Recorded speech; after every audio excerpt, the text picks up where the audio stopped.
The city chose BRW as the lead architect on this project simply because when we went out to bid, for an architect to do this project, BRW not only came in with a competitive bid, which is important, because we're spending citizens' tax dollars to fund this project, but when we interviewed them, there was just a feel about them. This being my first building experience, I wanted to make this thing come off really, really well. And we were in the middle of not knowing what the economy was going to do, and we had certain things about this station that we wanted to accomplish. We wanted to have the 100-foot bays and all the areas in the station flow into the bay for the firemen. BRW was able to draw that up for us just like we wanted, but again, just like any other project, you don't know how the budget's going to stretch for you.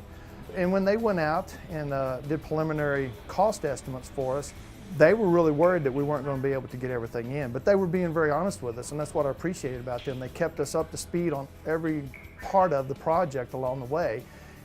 But luckily for us, when we actually went out for the bids, the numbers came in our favor, and BRW was able to put everything that we wanted into this building.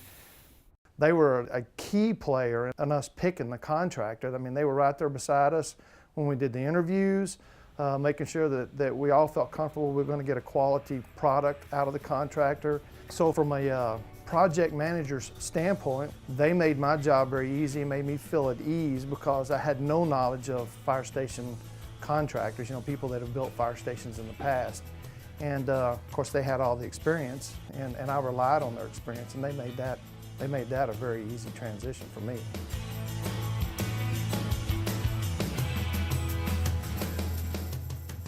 The way they presented their company and the things that they said that they could make happen for us told us that, they've got experience in doing this. And then we looked at the portfolio of the other stations that they had designed and built, not only from scratch, new, but remodels and things like that. And you knew just from looking at that, they had the experience to build a fire station and a quality fire station. And the exterior architectural work that was done on some of those stations told us that, we're going to get to build something here that's unique and different. It's going to look good. We're sitting right on two major highways here, so we knew we were going to be visible, and we wanted it to kind of be an eyepiece here in the center of the city when people drove by. And if you looked at some of their designs in their portfolio, we're like, they're going to be able to help us make that happen and make this a unique site that people, when they drive by, they're going to go, wow, that's a neat looking station.